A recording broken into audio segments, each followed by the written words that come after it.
The following program presents principles designed to promote good health. It should not take the place of personal professional care. Viewers should always consult their qualified health practitioner before considering alternative treatment.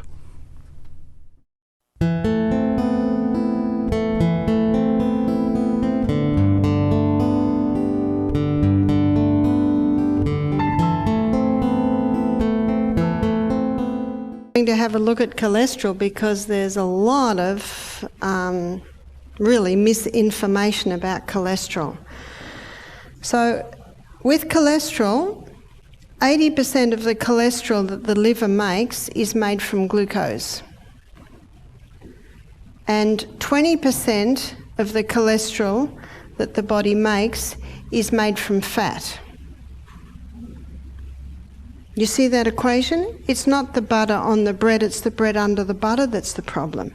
And last night we looked at the dangers of wheat and how when the wheat was hybridized in the 1950s, it produced a type of wheat that is very difficult for the body to handle. Now last night we looked at how it gets the blood sugar level up higher than even sugar because of the type of starch that was created in the hybridization process. And in a minute I'm going to show you the gluten and how it actually affects the function of the heart. But first of all we'll look at cholesterol. Now there are two types of cholesterol. Two main types. There's high density lipoprotein called HDL, and LDL is the low density lipoprotein. So let me draw a heart vessel here and show you what's happening in the heart, because HDL and LDL, they're like the maintenance team on the blood vessels in the body, and HDL's role is to carry away excess cholesterol, so it's called the carrier, whereas LDL, it's the repairer and the rebuilder. That's its role in the body. So when you consider that LDL is the repairer and the rebuilder, where are you going to find LDL? You'll find LDL wherever there's a need for repair, wherever there's a need for rebuilding. So the two different types of cholesterol are high density lipoprotein, HDL, and low density lipoprotein. Because of its low density, LDL is always found on the edge of the blood vessel. And because of its high density lipoprotein is always found in the middle. That's where you'll find the two different types of cholesterol. Now let's say a person is a smoker, 4,000 chemicals in one cigarette, and that can cause damage in the arterial wall. So the chemicals in cigarettes can cause a hole in the arterial wall. Mercury, it's a neurotoxin. It can cause a hole to be made in the arterial wall. Yeast or mould in the blood can cause a hole to be made in the wall. And if the person's on a high wheat, high sugar, high alcohol diet, feeding the yeast, can you see what's happening? What's going to plug up the hole in the arterial wall? LDL. LDL plugs it up. Remember what LDL is? The repairer and the rebuilder. It'll plug up the hole. That's what it does.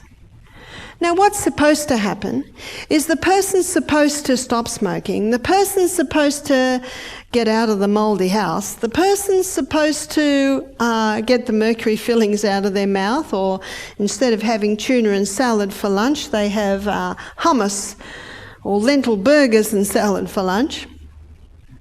The person's supposed to stop smoking and drinking and high wheat, high sugar. And at the same time, that's a person's supposed to be eating highly nourishing food. So where's your fibre? All your plant food, plant-based have fibre, your whole foods. Where's your protein? Your protein is found in your legumes, your lentils, chickpeas, lima beans, tofu. only if it's organic, nuts and seeds. And where's your fats? Your nuts and your seeds, and also your coconut oils, your olive oils. When a person is eating those nutrients, the body can heal the whole. Can you see that? All those nutrients basically are all the building materials that the body needs to heal the whole.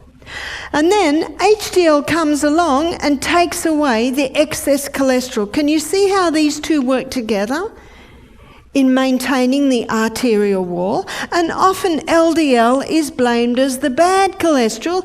The body doesn't make anything bad. No, they work together in maintaining arterial strength. Because if nothing plugs up the hole, the blood can leak into the tissues and we can die. What an amazing body that God gave us. But do you know what's happening with many people? Many people don't realise what the smoking's doing to them, or the drinking, or the wheat, or the sugar, or the mouldy house, or the mercury fillings in their mouth. Many are sick through ignorance. So they continue. And the person's so busy they don't have time to cook the lentils, and all they've got time for is cereal, or the quick sandwich for lunch, or the quick pasta 2-minute noodles for tea. And so they don't have the nourishment needed to repair the whole. Not just plug it up like LDL, to actually repair it so HDL can be taken away. And so what's happening in the arterial wall? It's building up and up and up and up and up and up. So what's happening in the arteries? It's called atherosclerosis or arteriosclerosis. When I worked as a psychiatric nurse for 18 months, I worked in the operating theatre, and we would do basic surgical procedures on psych patients. And we did a bypass one day. And when the artery had been taken out, and what do? They actually cut one from the leg here and sew that in the heart. And by the way, that artery wall is not made of strong stuff like this artery, so it's not going to last as long. And the surgeon got the artery that had been cut out, and he got like tweezers, and he started to pull the white gristle out of the artery. And we look at that white gristle and we go, oh, that cholesterol's bad. But you know what is never addressed? Why is it there? Why is it there? And you know, some people don't have any build-up on their arteries. Why do some do and why do some don't? Newton's third law of motion states that to every action there is an equal and an opposite reaction. There is always a reason. And so what people are told, it's the fat. Yeah? It's the fat. It's not the fat. In fact, every muscle, every cell in the body needs fat. The brain is the fattiest organ in the body. About a year ago, Time magazine did an article on fat. Front page of Time magazine, little curl of butter, and it said, fat. No, it said butter. Why we were wrong on the fat. And it was about a 6-page article, and it addressed all the research that had been done or quoted in the 80s, saying fat was bad, showing that all this research was flawed research. It's not the fat. Fat is not the problem. And when someone has a heart attack, or someone has a bit of a build-up and a potential to heart attack, what do they put on? Cholesterol-lowering medication, yeah? Well, your liver is the organ that makes cholesterol. And what this medication does, two of the most popular are Lipitor and Crestor. They block the pathway in the liver that the liver uses to make cholesterol, thus stopping the body making so much cholesterol. But that pathway is also the pathway that the liver uses to make coenzyme Q10. Have you heard of coenzyme Q10? That's your heart protective enzyme. So someone has a heart attack, goes on cholesterol-lowering medication to prevent a heart attack, they can actually be increasing the risk of heart attack. There is no research to show that Crestor and Lipitor prevent heart disease. Did you know that? There's even a book called The Human Cost of Lipitor.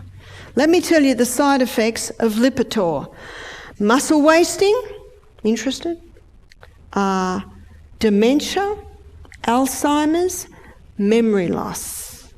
And they've added another one to that now, breast cancer, because it's from cholesterol that all our hormones are made. In fact, if cholesterol levels go too low, that person's going to be vitamin D deficient, and there are 2,500 receptor sites on the DNA for vitamin D. Body can't function without vitamin D, and vitamin D is made from cholesterol. Sex and stress hormones can't be made properly if you don't have enough cholesterol. Too low cholesterol is just as dangerous as too high. I've had guests say to me, well, my husband's on Lipitor and his memory's gone. I don't know anyone who's interested in muscle loss, memory loss, or Alzheimer's or dementia. Are you? And you can actually very safely come off cholesterol-lowering medication immediately with no ramifications. It is not proven to prevent heart disease. It's a non-issue. What causes heart disease? Absolutely the build-up in the artery. But why is the build-up there? It's because of the high sugar, high wheat, high alcohol diet. It's because of the lifestyle, basically, that many are doing today. It's a whole lot of little things that are causing this. So, another no is not fat, but it's wheat. Why wheat?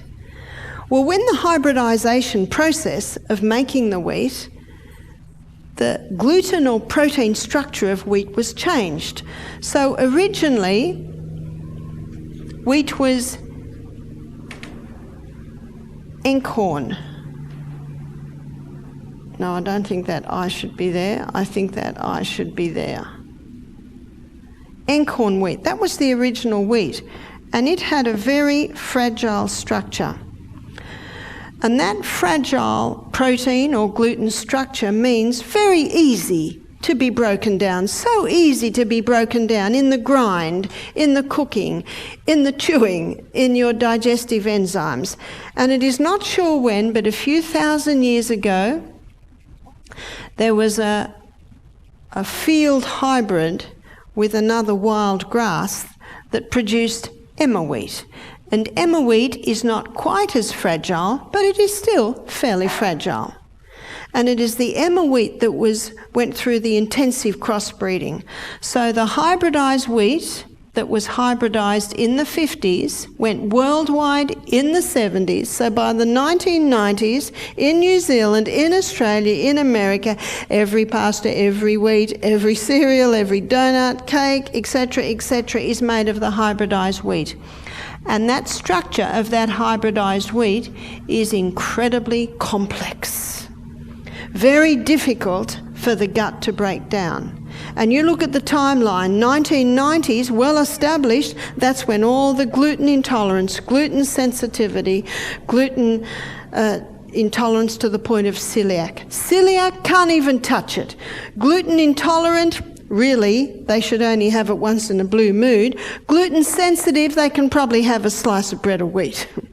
So basically, gluten sensitive, gluten intolerant, and gluten intolerant to the point of celiac basically is just describing the intensity of the intolerance. Can you still buy the original? You can buy spelt and you can buy kamut. And spelt and kamut have the same structure of the emmer. So you can still buy that. You can still buy spelt and kamut. You can buy it as pasta, you can buy it as bread.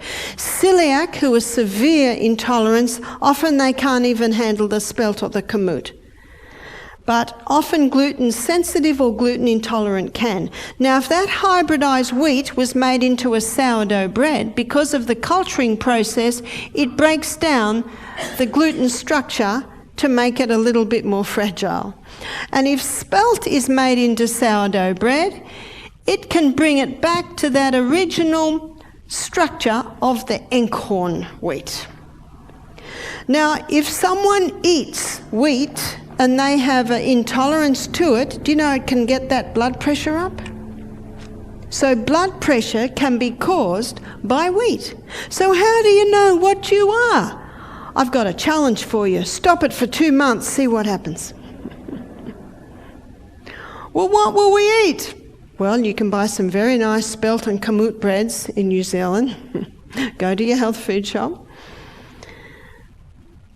You can buy gluten-free pastas. You can buy gluten-free cereals.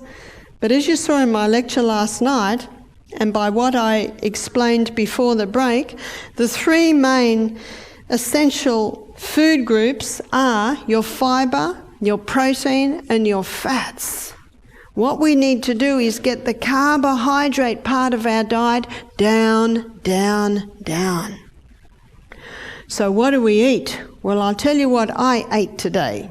For breakfast, I had some New Season apple, I had some nectarine, I had some almonds, I had a gluten-free bread that had been bought that had buckwheat and some very nice grains in it. I had olive oil on that, I had avocado on top of that, and I had black-eyed beans on that.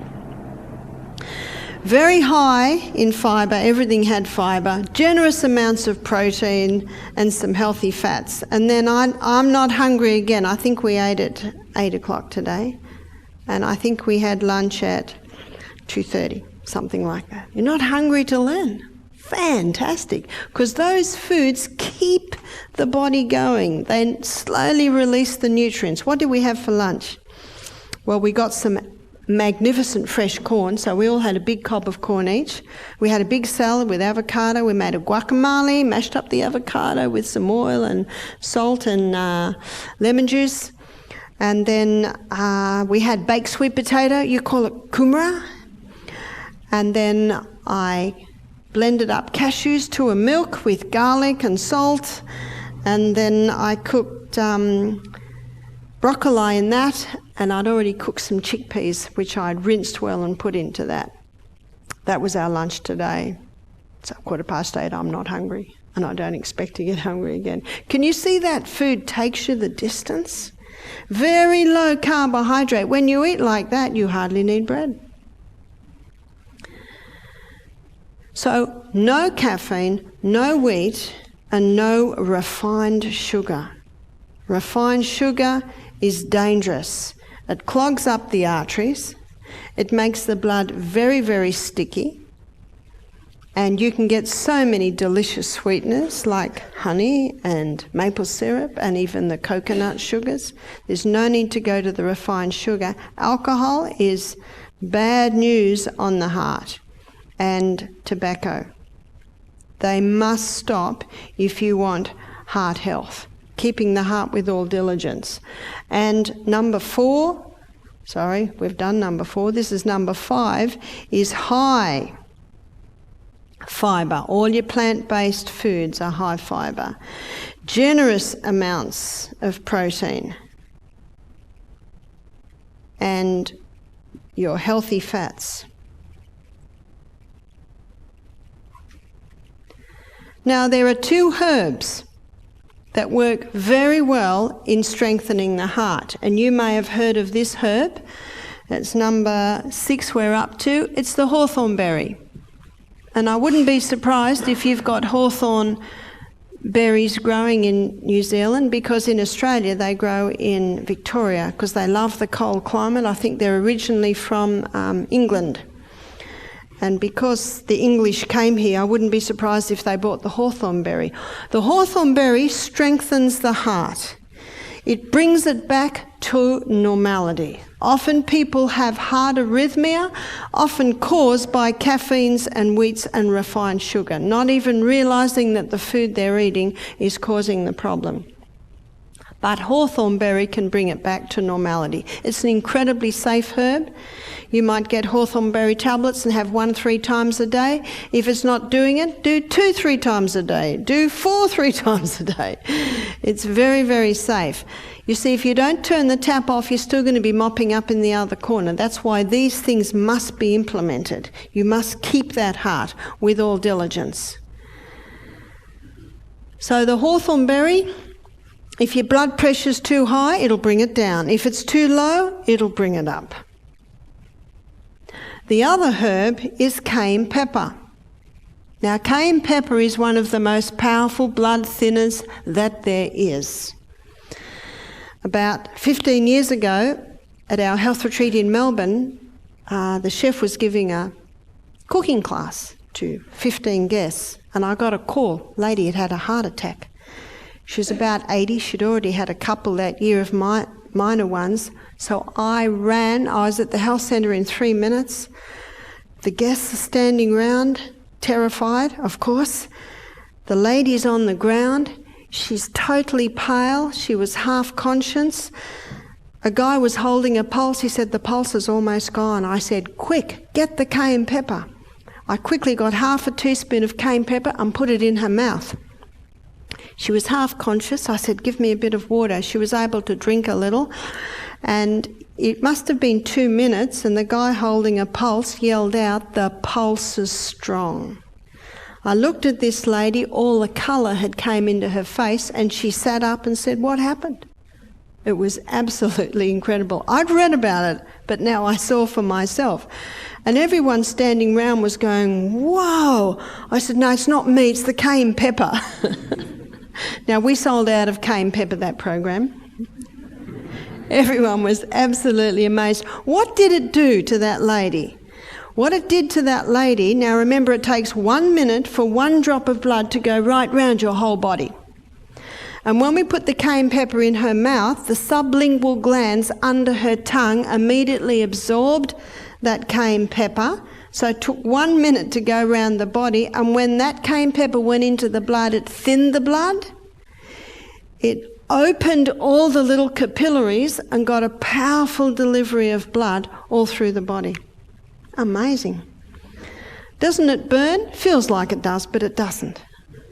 What you need to do is get a very good quality cayenne pepper. If it's brown, it's old. It should be bright orange in colour. So you're best really to go to your health food shop. Because sometimes in the supermarket, I've looked at cayenne peppers and they're brown, they're old. But in the health food shop, you'll be able to get a nice sparky one. And you'll get used to it. I am. In my sourdough toast in the morning, I put about a teaspoon of olive oil, wonderful oil for the heart, and then I sprinkle about half a teaspoon of cayenne pepper over that. Then avocado, and then black-eyed beans helps, softens the blow when you sandwich it. Some people love it. And some people think, I don't want to have every mouthful hot. What you can do, I say start with 1/4 teaspoon and a little bit of water and just throw it down. It'll tingle, but it'll settle down in a few minutes. And have that 3 times a day. You can even build up to 1/2 teaspoon 3 times a day. There's a book called Back to Eden by Jethro Kloss. And there are 10 pages in that book devoted to cayenne pepper. And you can even Google a book. You can get it off the internet. I think it's the only way you can get it. It's called Curing with Cayenne by Sam Beiser. Remarkable book. This guy claims that cayenne pepper can even rebuild heart muscle. That's quite incredible, isn't it? You see, cayenne pepper brings blood wherever it goes. And remember what blood is? It's the life of the flesh. It's the river of life in the body. So keep the heart with all diligence, for out of it are the issues of life. So basically, when you look at the heart and you look at the blood, the same things help them both. Now, there is something else that is a very powerful blood thinner, and that is ginger. And you can have ginger as a tea. One of my favourite teas is to finely grate ginger and pour boiling water on it. That makes a delicious tea. Very sparky. If it's too sparky for you, just water it down a bit. And ginger is also not only a blood thinner, but it's a very potent anti-inflammatory herb. And on Saturday afternoon, I think from 6 to 8 o'clock, I'll be doing natural remedies where I'm going to be demonstrating, I'll be demonstrating a ginger poultice and also other poultices. Garlic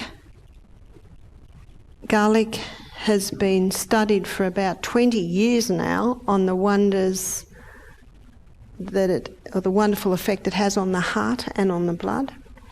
And omega-3. Now, the most powerful way to get your omega-3 is, I believe, in the plant kingdom, which is your ground flaxseed or linseed, same thing.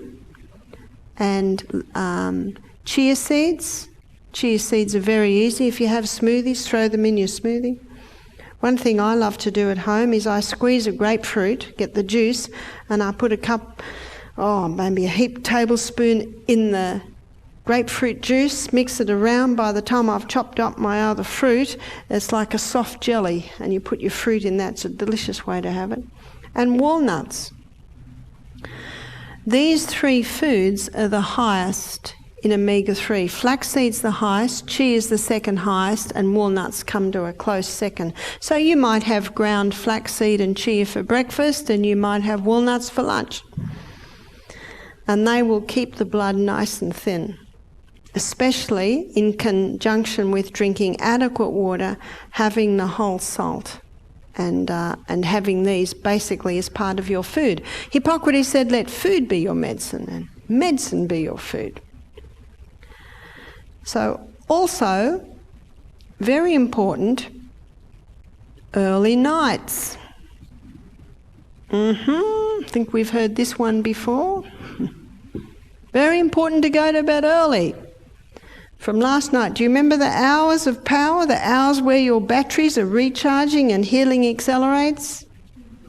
10 till 3, except in the winter. Then it's 9 till 2. 9 till 2 in the winter time.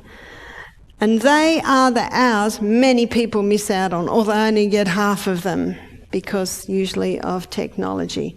So it's a good idea to start winding down. If you're on the computer, turn it off ideally by 9. and so that everything's winding down. Very hard for your brain to shut down quickly when it's had so much stimulation through the eyes.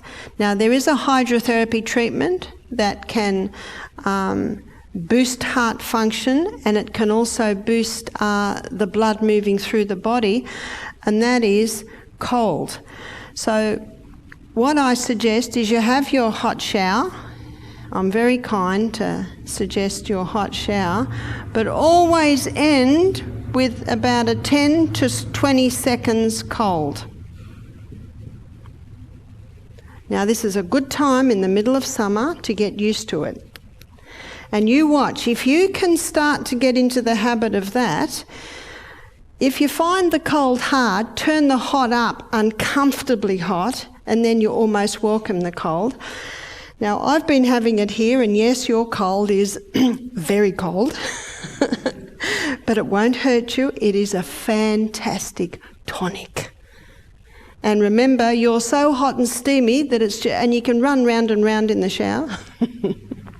And just think of Amelia and I diving in our creek. I'm not asking you to do that. Just have a quick cold shower after every hot. It's one of the best tonic effects.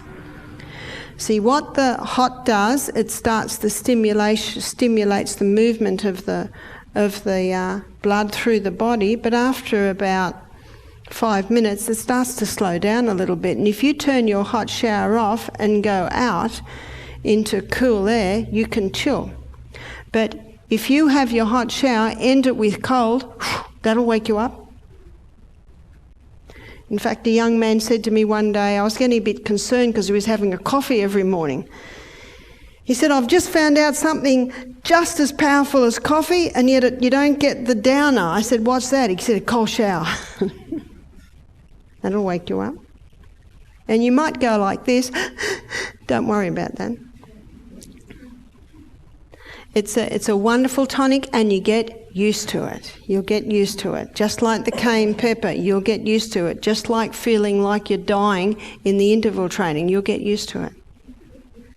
And especially when the brain says, it's all right, this is very good. And on Saturday morning, at 11 o'clock, where I'm going to show you how you can rewire your brain and show you how you can be rewiring your brain right up until the day that you die. So if you start implementing this right away, you'll be already starting the rewiring process. That is how you keep the heart with all diligent for out of the issues of life. And that doesn't cost a lot of money, does it? In fact, with most people, it's just some little adjustments in a few areas. So you can have salt and pepper on the table. I have salt and pepper. In fact, I travel with salt and pepper. It's my little shaky bottle of Celtic salt and the cayenne pepper. And then if someone has a heart attack on the plane, I'm all ready, aren't I? They might lock me up if they see what I do, though. Are there any questions as we close? Yes? Rewiring the brain, Saturday, 11 o'clock. What's the duration? It'll be 1 hour. Yes? Himalayan rock salt. Good question. Is Himalayan rock salt as good as Celtic salt? Himalayan rock salt does have 82 minerals, which is fantastic, but the Celtic salt has more magnesium. So they are both very good. I personally like the Celtic salt. Not as much as it does have. It does get moist, which is fantastic. When your salt gets moist, you know what you think? Great, it's got lots of magnesium in it, but not quite as much as the Celtic. But it certainly still does have some magnesiums in it. Yes? How do you spell Lipitor? And can you describe the name? Sure. Lipitor, the side effects of Lipitor. You can go to the web and, you can put in Lipitor and it'll put the side effects up for you, which is memory loss, Alzheimer's, dementia, muscle wasting and breast cancer. Well, when the muscles waste, they ache. That is true. So aching is one of the signs. It is a cholesterol-lowering medication. No. You have to get a script for that one. Yes? Baking soda. Baking soda. Is that supposed to be good for you? No.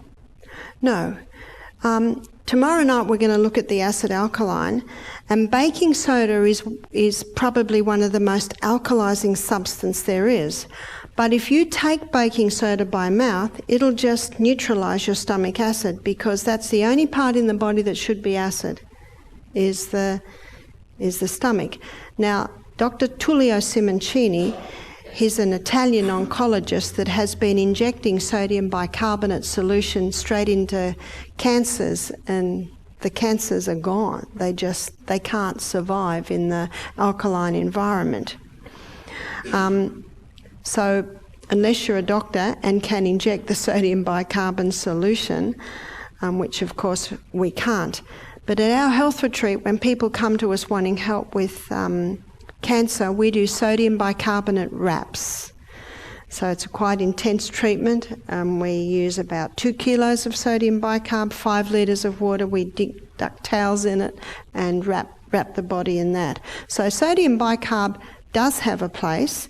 Internally, I would only get someone to take it if they had stomach cancer. And I would only advise it, say, first thing in the morning and last thing at night when there's no food in there. So that's a specific there. And you can put sodium bicarb, of course, on the skin. Any other? Yes?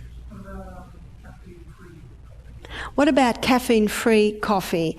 The caffeine is not there, and often it's been extracted with chemicals, which means you've got chemical residue in there, and you've also got a few other chemicals still in there.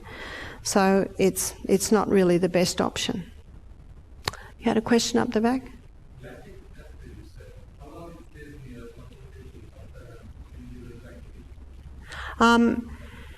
If you do the interval training, and when you go through recovery time, basically if you do a high intensity of 20 seconds and then have a recovery time of 60 seconds, the lactic acid is mostly mopped up just in that recovery time.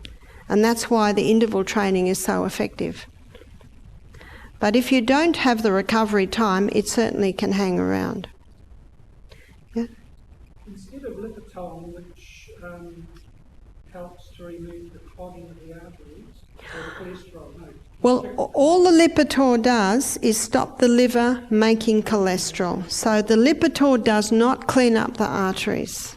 No, so once you've got clogged arteries, the option then is to either have the arteries swapped with something from the legs. No, it's not. I've got some excellent news. Say someone has 80% occlusion of their arteries, and we've had guests do this. If they implement this and the blood thinners, that can all be taken away, because remember, that's your HDL role, is to actually take that excess away. Yep, all it needs is the right condition. Now, it won't happen overnight. Depending how clogged it is, it will take it away. You've got 7 there as key blood thinning natural ingredients. But of course, things like warfarin or aspirin are also medicinally. Now, warfarin is rat poison. You're probably aware of that. It causes the rats to bleed to death. But they don't give enough to humans to make them bleed to death. The side effects of that are pretty scary. And warfarin only thins the blood. Warfarin will not take this build-up away. Aspirin supposedly thins the blood, but research is coming out now that it's also causing brain bleeds. Now, you know what brain bleeds can lead to is Alzheimer's. So there is no need to take warfarin and there is no need to take aspirin. We've had quite a lot of guests come off those, implement this with fantastic results. There is a formula, and if you abide by it, the body works, yes? Are there any good supplements to replace the medications? Probably the only thing that I would add to that, and we'll put it on a 10, is magnesium. And magnesium citrate is the most absorbable form of magnesium. But if you're having your whole salt, you're getting magnesium there, and the natural form of magnesium is found in your dark green leafy vegetables. Now remember, when you cook vegetables, you do not lose the minerals. You only lose the minerals if you throw the water away that they've been cooked in. Yes? Turmeric's excellent anti-inflammatory. So I probably would advise turmeric, supplementing with turmeric more for arthritis to get the inflammation down. Yes? What do you think about frozen vegetables? Frozen vegetables. I don't think they're the best option, but I think they're a better option than canned vegetables. So if I would advise having mostly fresh, but frozen probably is your second best. Thank you for your attention tonight. My time is up and I know you're eager to get asleep by 10 o'clock. Thank you. And I look forward to seeing you tomorrow night, where we have a look at the acid-alkaline balance in the body.